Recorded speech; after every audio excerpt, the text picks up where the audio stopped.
Doctor Shankar Prasad Bagchi Visakha నగర police కమిషనర్‌గా బాధ్యతలు స్వీకరించిన తర్వాత పోలీసింగ్‌లో తనదైన మార్కు చూపిస్తున్నారు. ఎప్పటికప్పుడు పోలీస్ స్టేషన్‌లను తనిఖీ చేస్తున్నారు. సిబ్బందితో మమేకమవుతూనే మరోవైపు ప్రజలతోనూ కూడా ఆయన ప్రత్యక్షంగా కలుసుకుంటున్నారు. ప్రజలు ఎదుర్కొంటున్న సమస్యలను తెలుసుకొని ఆయా సమస్యల పరిష్కారానికి తగిన సలహాలు, సూచనలు చేస్తున్నారు. ఈ నేపథ్యంలోనే డాక్టర్ శంకరప్రసాద్ బాగ్చి వ్యక్తిగత జీవితానికి సంబంధించిన profile interview 'JK news' exclusive. ఆహ్, పోలీస్ కమిషనర్ పేరు శంఖబ్రత బాగ్చి. శంఖబ్రత అసలు ఏంటి సార్ శంఖబ్రత? సో, నేను బెంగాల్‌లో పుట్టి పెరిగాను. హ్మ్. ఇది ఒక బెంగాలీ నేమ్. హ్మ్. బాగ్చి వచ్చేసి సర్‌నేమ్. ఓకే. శంఖ, బ్రత వచ్చేసి అందులో 2 పార్ట్స్ ఉన్నాయి. ఒకటి శంఖ్, ఒకటి బ్రత. ఓకే. శంఖము మన అందరికీ తెలుసు. తిరుమలలో భగవంతుని చేతుల్లో శంఖం ఉంటది. అవును సార్. అదే శంఖం. హ్మ్. బ్రత్ వచ్చేసి వ్రతం నుండి వచ్చింది. ఓకే. శంఖ్ ఎప్పుడు వాడుకుంటారండి. హ్మ్. యుద్ధంలో, హ్మ్. పూజలో, హ్మ్.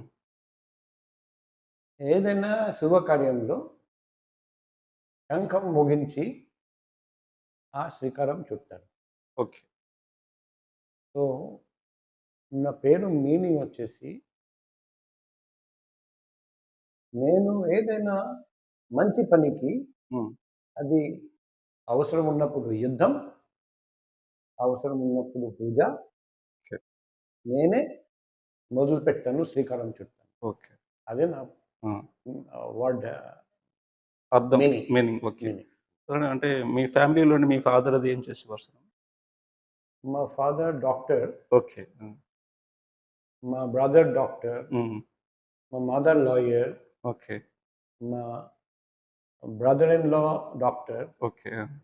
మా అమ్మాయి కూడా ఇప్పుడు మెడిసిన్ చదువుతున్నది. హుహు. సో, బేసిక్‌గా నా ఫ్యామిలీ ఒక డాక్టర్స్ ఫ్యామిలీ. డాక్టర్స్ కూడా. గానీ నేను మెడిసిన్ తర్వాత ఐఎస్‌బి నుండి ఎంబీఏ పూర్తి చేశాను. ఓకే. తర్వాత ఎల్ఎల్‌బి కూడా పూర్తి చేశాను. ఓకే. సో, ఆహా! నేను డాక్టర్ కమ్ మేనేజ్మెంట్ గ్రాడ్యుయేట్ హుహు. Come lawyer. ఓకే. మీ దగ్గరికి ఆ! ఎస్‌సిపిగా వచ్చాను. సార్ మీ మిసెస్ సార్? నా మిసెస్ ఎంఎస్‌సి, హ్మ్.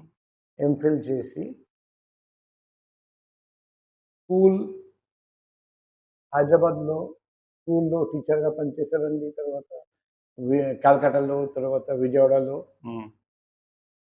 ఇప్పుడు అంటే నా వైఫ్‌కి నృత్యం, హ్మ్. గీతం, హ్మ్. కల్చర్ అంటే చాలా ఇంట్రెస్ట్ ఓకే. చిన్నప్పటి నుండి. హ్మ్. సో, ఫైనల్‌గా ఆమె నాకు చెప్పారండి. నాకు ఫిల్మ్స్ అంటే చాలా ఇష్టం. హ్మ్. సో, లాస్ట్ 2 ఇయర్స్ నుండి film direction, script writing hmm. And acting అది స్టార్ట్ చేశారండి. Just initial days last 2 years నుండి film direction. National Bengali sir? No.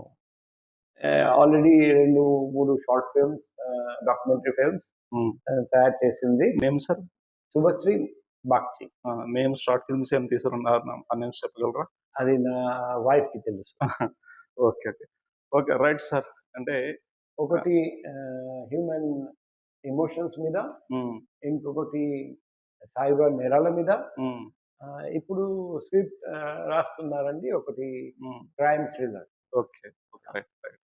Sir okay sir. ఇప్పుడు జనరల్‌గా మీరు మీరు చెప్పారు. మీ పేరుకి అర్థం చెప్పారు. శంఖప్రత అంటే ఆ శంఖం వ్రతం అంటే అది పూజ కావచ్చు, లేదా యుద్ధం కావచ్చు. ఏదైనా సరే ఒక ఒక ఖచ్చితంగా ఏదన్నా ఒక ఎయిమ్ ఉందంటే ఎయిమ్ పూర్తి చేసే విధంగా, పని పూర్తి చేసే విధంగా మీ తాలూకు విధానం ఉంటుంది.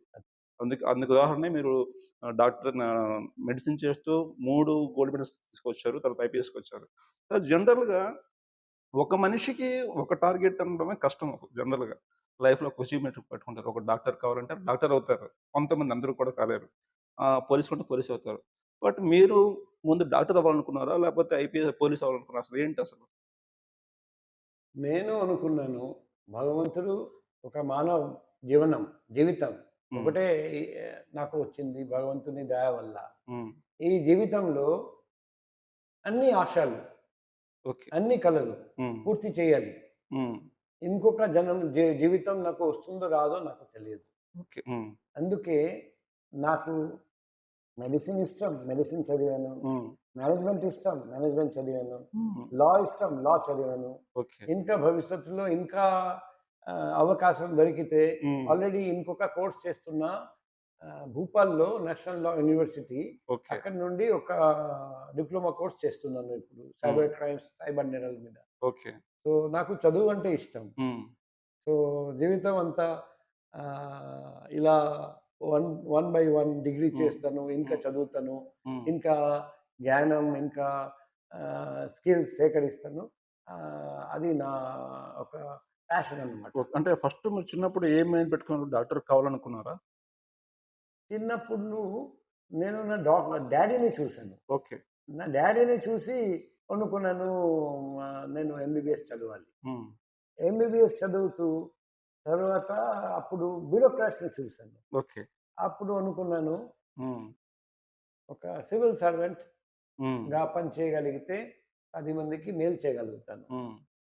సివిల్ సర్వీసెస్ చేరిన తర్వాత చూసాను హ్మ్. మేనేజ్మెంట్ స్కిల్స్ చాలా అవసరం. హ్మ్. లా మీద అవగాహన చాలా అవసరం. ఓకే. అందుకే మేనేజ్మెంట్ డిగ్రీ హ్మ్. ప్లస్ లా హ్మ్. 2 నేను సివిల్ సర్వెంట్‌గా ఈ 2 డిగ్రీస్ సాధించాను. Okay sir. అంటే మీరు చార్జ్ తీసుకోవడం కూడా ఆ రోజు డాక్టర్స్ డే. అదే. అంటే మీరు మీరు అంటే కావాలని చెప్పి ఆ రోజు సెలెక్ట్ చేసుకున్నారా? లేకపోతే కావాలని సెలెక్ట్ చేశారండి. ఓకే. ఎందుకంటే ఆ! మెడికల్ ప్రొఫెషన్ నాకు ఆహ్, చాలా విలువైన ప్రొఫెషన్ అని నేను అనుకుంటున్నా. ఓకే. డాక్టర్స్ ఈరోజు అంత రెస్పెక్ట్ డాక్టర్స్‌కి రావట్లేదు. ఓకే. నేను ఎప్పుడు మెడికల్ ప్రొఫెషన్ చేరానో, హ్మ్. అప్పుడు డాక్టర్స్‌కి రెస్పెక్ట్ చాలా ఎక్కువ ఉండేది. అప్పుడు హ్మ్. ఆనాటి సినిమాస్ చూస్తే హ్మ్. చాలా ఫిల్మ్స్‌లో డాక్టర్సే హీరోస్. అవును. డాక్టర్సే హీరోయిన్స్. అవును. కానీ అటువంటి ఫిల్మ్స్ ఈరోజు మనం తయారు చేయడం లేదు. హ్మ్. ఎందుకు తయారు చేయడం లేదు? ఎందుకంటే ఆ మర్యాద, ఆ రెస్పెక్ట్ పోయింది. హ్మ్. కానీ ఈరోజు కూడా చాలామంది డాక్టర్స్ ఉన్నారండి. కమర్షియల్‌గా పనిచేయట్లేదు. హ్మ్. ప్రజల కోసం, సేవ కోసం, సేవా హ్మ్. భావంతో పనిచేస్తున్నారు. హ్మ్. ఆ ఫస్ట్ జులై అటువంటి ఒక డాక్టర్‌ని గుర్తించడానికి రోజు. హ్మ్. డాక్టర్ బిధాన్ చంద్ర రాయ్. అవును. ఆయన వెస్ట్ బెంగాల్ అక్కడ చీఫ్ మినిస్టర్‌గా పనిచేశారండి. హ్మ్. అదే రోజు ఆయన పుట్టినరోజు, హ్మ్. అదే రోజు ఆయన చనిపోయారండి. ఓకే. హ్మ్. ఆయన నా సొంత కాలేజ్, మెడికల్ కాలేజ్ హ్మ్. అక్కడ అలమ్నస్. హ్మ్. ఆయన ఎంఎస్‌సిపి, ఆయన ఎఫ్ఆర్‌సిఎస్. హ్మ్. ఆయన డాక్టర్ మన గాంధీజీ, నెహ్రూజీ, హ్మ్. రవీంద్రనాథ్ ఠాగూర్ హ్మ్. అందరికీ వైద్యం చేశారు. ఓకే. అటువంటి డాక్టర్. హ్మ్. అటువంటి డాక్టర్‌ని గుర్తిస్తూ హ్మ్. ప్లస్ మన దగ్గర, మన చుట్టూ ఉన్న హ్మ్. చాలామంది డాక్టర్స్ హ్మ్. గుర్తింపు లేకుండా హ్మ్. ప్రజాసేవ చేస్తున్నారు. హ్మ్.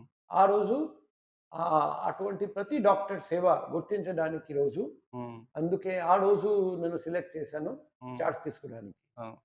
అంటే మీరు అంటే ఇప్పుడు సొసైటీని మీరన్నారు. డాక్టర్స్‌కి ఒకప్పుడు విలువ చాలా ఎక్కువుండేది. వాళ్ళు హీరోలుగా, హీరోయిన్‌లుగా ఇంకా చెప్పాలంటే దైవాంశ సంభూతులుగా అంతే. వైద్యుల్ని దైవంగా భావించేవారు. ఇప్పటికి కూడా భావిస్తున్నారు. అయితే దురదృష్టవశాత్తు కొన్ని కొన్ని సార్లు వైద్య రంగం కూడా పక్కదారి పడుతుంది. మనం అవును. చూస్తున్నాం అప్పుడప్పుడు కొన్ని కొన్ని అవును. సందర్భాల్లోని కిడ్నీ ర్యాకెట్స్ అని, అవయవాలు ఇలాగ జరుగుతుంటాయి. అటువంటప్పుడు ఒక డాక్టర్‌గా మీకేమనిపిస్తుంది? నాకు చాలా బాధగా ఉంది. ఈరోజు చూస్తాము చాలామంది డాక్టర్స్ ప్రజాసేవ చేస్తున్నారండి. అంత త్యాగం చేసి హ్మ్. పొద్దున నుండి రాత్రి దాకా భోజనం లేక, మరోవైపు కొందరు డాక్టర్స్ హ్మ్. డ్యూటీ చేస్తున్నారండి. హ్మ్. కార్పొరేట్ హాస్పిటల్‌లో కొన్ని హ్మ్. డాక్టర్స్, కొంతమంది డాక్టర్స్, కొన్ని కార్పొరేట్ హాస్పిటల్స్ అనవసరంగా ఇన్వెస్టిగేషన్ రాసి, హ్మ్. అనవసరంగా మెడిసిన్స్ ఇచ్చి, సో 2 రకాల డాక్టర్స్ ఉన్నారండి. అది నిజంగా చెప్తే ప్రతి ప్రొఫెషన్‌లో హ్మ్. కొందరు మంచివాళ్ళు, హ్మ్. కొందరు చెడ్డవాళ్ళు ఉంటారండి. ఓకే. మన మెడికల్ ప్రొఫెషన్‌లో హ్మ్. అలాగే ఉంది. హ్మ్. సో, గానీ నా ఆలోచన హ్మ్. కొందరు డాక్టర్స్ చేస్తున్న తప్పులు హ్మ్. మనం హైలైట్ చేయకూడదు. హ్మ్. వేల వేల మంది డాక్టర్స్ చేస్తున్న త్యాగాలు హ్మ్. అది కూడా మనం గుర్తుపెట్టుకోవాలి. ఓకే. అండ్ కొందరు డాక్టర్స్ ఎవరు మన మెడికల్ ప్రొఫెషన్‌కి చెడ్డ పేరు తీసుకొస్తున్నారండి. హ్మ్. వాళ్ళను మనం ఐసోలేట్ చేయాలి. హ్మ్. వాళ్ళను మనం ఎక్స్‌పోజ్ చేయాలి. ఓకే. సో, అప్పుడే ఆ మెడికల్ ప్రొఫెషన్‌కి పాత మర్యాద. హ్మ్. అదే భగవంతుడు, డాక్టర్స్. అవును. అలాగే పైన భగవంతుడు, ప్రపంచంలో మన ఇక్కడ డాక్టర్స్. హ్మ్. Same level. అలా ఇంతకుముందు ప్రజలు అనుకునేవాళ్ళు. హ్మ్. ఆ పరిస్థితి తిరిగి రావాలి. ఓకే. అదే నా కల. హ్మ్. సరే ఇప్పుడు మనం చూసినట్లయితే మీరు చెప్పినట్టుగా బెంగాల్ సీఎంగా ఆ డాక్టర్ గారి పేరు చెప్పారు కదా! డాక్టర్ బిధాన్ చంద్ర రాయ్. విధాన్ చంద్రరావు చేశారు. అదేవిధంగా ఆంధ్రప్రదేశ్ సీఎంగా కూడా పనిచేశారు డాక్టర్ వైఎస్ రాజశేఖర రెడ్డి. అవునండి. ఆ రాజశేఖర రెడ్డి గారు అప్పుడప్పుడు కూడా ఆయన సీఎం అయిన తర్వాత కూడా ఆయన స్టెతస్కోప్ పట్టుకొని చెస్ట్ చేసేవారు. సో, మీరు యూనిఫార్మ్ వేసిన తర్వాత అలాగా స్టెతస్కోప్ పట్టుకునే అవకాశం వచ్చిందా ఎప్పుడైనా? చాలా సార్లు నేను వైద్యం చేశాను. ఓకే. ఈరోజు కూడా హ్మ్. నా ఫ్రెండ్ హ్మ్. త్రివంద్రంలో ఓకే. ఆయన ఫాదర్ ఐసీయూలో ఉన్నాడు. హ్మ్. ఏ ట్రీట్మెంట్, ఏ వైద్యం చేయాలి? హ్మ్. నాతో ఫోన్‌లో ద్వారా అడుగుతారండి. హ్మ్. తరువాత డాక్టర్స్‌కి చెప్తారండి. ఈ మాదిరిగా ట్రీట్మెంట్ చేయండి. హ్మ్. నేను ఈరోజు కూడా మెడికల్ బుక్స్ హ్మ్. చదువుతూనే ఉంటాను. ఓకే. నా చిన్న అమ్మాయి ఇప్పుడు మెడిసిన్ చదువుతుంది. హ్మ్. అమ్మాయికి గైడ్ కూడా చేస్తున్నా. హ్మ్. రిటైర్మెంట్ తర్వాత మళ్ళీ మెడికల్ ప్రొఫెషన్ తిరిగి వెళ్ళాలని హ్మ్. ఉంది నాకు. ఆ! మళ్ళీ మళ్ళీ డాక్టర్ సంఘమిత్ర బక్షి అవునండి. అలాగే గెలిపించుకోవడం ఇష్టం కావాలా మీకు? అవునండి. ఓకే. రైట్.